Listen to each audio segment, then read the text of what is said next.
کا ڈر رہے کہ کہیں یہ نعمت چھن نہ جائے۔ احادیث مبارکہ کے اندر چند اعمال ایسے آتے ہیں جن کے بارے میں اللہ کے حبیب صلی اللہ علیہ وسلم نے خوشخبری دی ہے کہ جو بندہ ان کو اختیار کر لے گا اللہ اہم موت کے وقت اس کو کلمہ نصیب فرمائے۔ اور کچھ اعمال ایسے ہیں جن کو اختیار کرنے کی وجہ سے ایمان جیسی دولت اللہ رب العزت اہم موت کے وقت واپس بلا دیتے ہیں۔ کچھ حسن خاتمہ کے اسباب ہیں اور کچھ سوء خاتمہ کے اسباب ہیں۔ اللہ رب العزت آج کے اس پر نور روحانی اجتماع کی برکت سے اللہ میرے اور آپ کا ایمان سلامت رکھے۔ ایسے اجتماعات زندگی کے حسین ترین لمحات ہوتے ہیں۔ اللہ سے مانگنے کا ایک اللہ نے موقع عطا فرمایا۔ اللہ رب العزت جزائے خیر دے ہمارے مخدوم مفتی حاسم حفیظ صاحب دامت برکاتہ العالیہ کو، جنہوں نے یہ ساری محفل سجائی۔ میری ریزق کا حال کیا پوچھتے ہو، میری رزق کا حال کیا پوچھتے ہو، نہ بچپن بڑھاپا نہ میری جوانی، وہی چند ساتیں جو یاد دل پر میں گزری، وہی میری زندگانی۔ رات گئے تک بھی اللہ اور اس کے رسول سے تذکرہ ہوتا رہا، صبح بھی یہ عجیب سما اور یہ عجیب منظر۔ آج ایسے اجتماعات خال خال کہیں نظر آتے ہیں۔ خاص طور پر کرنے والوں کی نیت اور فکر کا جو اثر ہے نا، وہ تو یقیناً ہو کے ہی رہے گا، اور اس ایک دوسرے کو جو تاثیر ملے گی غیر محسوس طریقے سے، جس کا ابھی آپ کو اندازہ نہیں۔ حضرت شاہ صاحب رحمۃ اللہ علیہ سے میں اکثر عرض کرتا تھا، حضرت مجھے 18-19 سال آپ کے ساتھ ہو گئے، مجھے نہیں محسوس ہوتا کچھ۔ فرمایا کہ جب ہم نہیں ہوں گے پھر آپ کو پتہ چلے گا۔ تو صحبت ایک حقیقت رکھتی ہے، زہر بندہ بھول کے بھی کھا لے تو اس کا اثر ضرور ہوتا ہے۔ تو کیا خیال ہے، صحبت کا اثر نہیں ہوگا؟ تو حسن خاتمہ کا سب سے پہلا سبب جو ہے وہ دعائے وسیلہ ہے کہ جب اذان ہو تو ہم اذان کے جواب میں مصنون طریقے سے، پھر اس کے بعد درود پاک پڑھیں اور دعا پڑھیں، اللہم رب ہذہ الدعوۃ التامۃ۔ یہ دعا جو ہر بندے کو یاد ہے، تو فرمایا جو اس کا اہتمام کرے گا، اللہ کے حبیب صلی اللہ علیہ وسلم فرمایا کہ وہ میری شفاعت کا مستحق ہو، اس کے لیے میری شفاعت حلال ہو گئی۔ اور مولا علی قاری رحمۃ اللہ علیہ فرماتے ہیں کہ اللہ کے حبیب صلی اللہ علیہ وسلم شفاعت ہی اس کی کریں گے جو ایمان والا ہوگا۔ تو اس لیے سب سے پہلا سبب جو حسن خاتمہ کا ہے وہ کیا ہے؟ دعائے وسیلہ کا اہتمام کرنا۔ تو انشاءاللہ العزیز آج سے ہم اس کا اہتمام کریں گے، اس کی پوری کوشش کریں گے۔ اور حسن خاتمہ کا دوسرا سبب ہے مسواک کی پابندی کرنا۔ علماء نے اس کے 70 فوائد لکھے ہیں، اور سب سے بڑا فائدہ جو لکھا ہے، جو مسواک کرنے والا بندہ ہوگا اس کو آخر وقت اللہ رب العزت کلمہ نصیب فرما دے۔ اللہ کے حبیب صلی اللہ علیہ وسلم کو مسواک اتنی محبوب تھی، آپ جب گھر تشریف لاتے تو مسواک فرماتے، جب رات کو سوتے تو مسواک فرماتے، جب صبح اٹھتے تو مسواک فرماتے، جب وضو فرماتے تو مسواک فرماتے، اور جب آپ نماز کے لیے، بعض ائمہ کرام کے نزدیک تو مسواک جو ہے نماز کی سنت ہے۔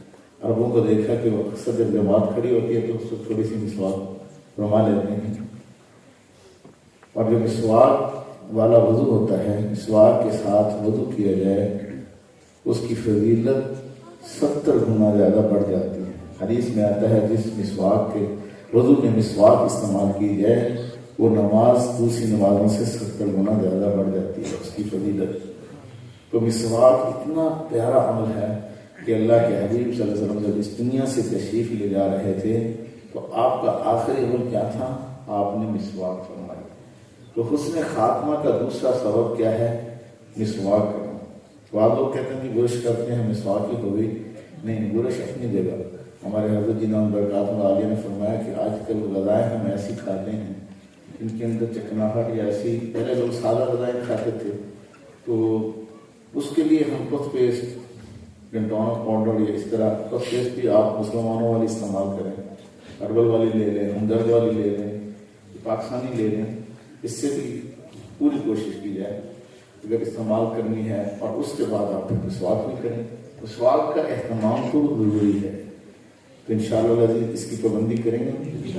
اور تیسرا سبب جو ہے جس کی وجہ سے اللہ عین موت کے وقت بندے کو کلمہ نصیب فرما دیتے ہیں، وہ نگاہوں کی حفاظت۔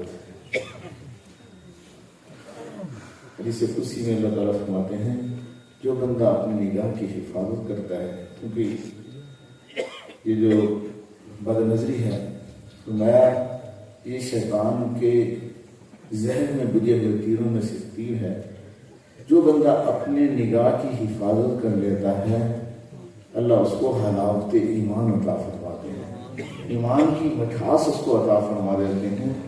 اور اللہ رب العزت کا ایک ضابطہ ہے، مولانا علی قاری رحمۃ اللہ علیہ نے لکھا کہ جب ایمان کی حلاوت نصیب ہو جاتی ہے تو پھر ایمان کی حلاوت نصیب ہونے کے بعد ایک بار جب نصیب ہو جائے تو اللہ رب العزت ایمان کو واپس نہیں لیتے۔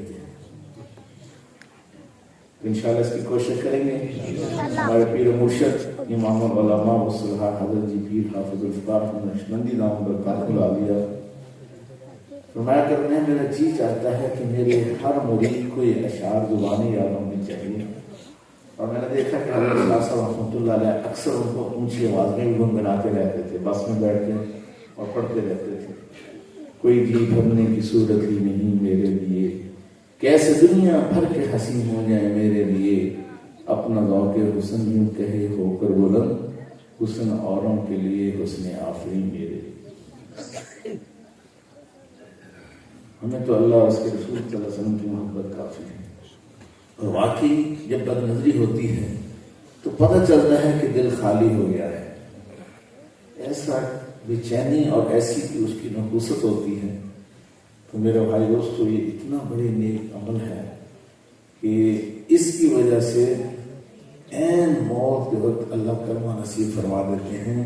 جو بندہ نگاہوں کی حفاظت اپنی زندگی میں کرتا رہے گا اللہ تعالیٰ اس کو حلاوت ایمان عطا فرما دیں گے، ایمان کی مٹھاس عطا فرما دیں گے۔ انشاءاللہ آج کے بعد ہم خواہش کو پیچھے چھوڑنا ہے۔ ہمیشہ بندہ بد نظری جب بھی کرتا ہے تو خواہش کی وجہ سے کرتا ہے۔ حائل ہے درمیان میں جو دیوار خواہشات، یہ گر گئی تو سمجھو ملاقات ہو گئی، آرزویں خون ہوں یا کہ حسرتیں پامال ہوں، اب تو اس دل کو تیرے قابل بنانا ہے مجھے۔ ہمارے حضرت جی نام درکات عالیہ سے کسی نے پوچھا کہ حضرت دعا کی قبولیت کا وقت کون سا ہوتا ہے جس وقت اللہ تعالیٰ دعا کو رد نہیں فرماتے؟ آپ نے فرمایا کہ اگر مرد جا رہا ہو اور سامنے سے غیر محرم عورت آ رہی ہو، یہ اللہ رب العزت کے خوف کی وجہ سے اپنی نگاہوں کو نیچی کر لے، اس وقت اللہ سے جو مانگے اللہ اس کو عطا فرما دے۔ ایک ہوتا ہے کہ لوگ دیکھ رہے ہیں، ہمارا بڑا دیکھ رہا ہے، فلاں دیکھ رہا ہے، اس لیے میں نگاہوں کو ادھر ادھر نہیں کرتا، اس وجہ سے نہیں، اللہ کے خوف کی وجہ سے۔ اسی طرح اگر عورت جا رہی ہے سامنے سے غیر محرم مرد آ رہا ہے، یہ اللہ رب العزت کے خوف کی وجہ سے اپنے نگاہوں کو نیچا کر لیتی ہے۔ یہ دعا کی قبولیت کا وقت ہوتا ہے، اس وقت اللہ سے جو مانگے گی اللہ اس کو عطا فرما دے۔ انشاءاللہ آج سے ہی ہم اس کی مشق کریں گے۔ آپ اللہ کی برکت سے اللہ مجھے بھی عمل کی توفیق عطا فرما دے۔ کچھ ایسے لوگ بھی ہوں گے، جنت کا سب سے بڑا جو انعام ہے نا وہ اللہ رب العزت کا دیدار ہے۔ کچھ ایسے لوگ ہوں گے جن کو سال بعد اللہ کا دیدار نصیب ہوگا، اور کچھ ایسے لوگ ہوں گے جو ہر مہینے کے بعد اللہ کا دیدار کریں گے، کچھ ایسے ہوں گے جو ہر جمعے کو اللہ کا دیدار فرمائیں گے، اور کچھ ایسے ہوں گے جب جی چاہیں گے وہ اللہ رب العزت کا دیدار کریں گے۔ حکیم الاسلام حضرت قاری محمد طیب رحمۃ اللہ نے لکھا ہے جو جنتی جنت میں اللہ کا دیدار کر رہے ہوں گے تو اللہ رب العزت فرمائیں گے جنتیوں تم جنت میں چلے جاؤ۔ اب یہ جنتی جیسے دودھ پیتا بچہ ضد کر کے کہتا ہے نہیں ابھی میں نے اور دودھ پینا ہے، یہ جنتی کہیں گے کہ اللہ ہم نے آپ کا اور دیدار کرنا ہے، تو اللہ رب العزت فرمائیں گے اب میرے بندو تمہیں 9 لاکھ سال گزر چکے ہیں میرا دیدار کرتے، 9 لاکھ سال گزر گئے جائیں گے پتہ بھی نہیں چلے گا، اجازت ہو تو آ کر میں بھی ان میں شامل ہو جاؤں، اجازت ہو تو آ کر میں بھی ان میں شامل ہو جاؤں، سنا ہے کل تیرے در پر ہجوم میں آشکاں ہو۔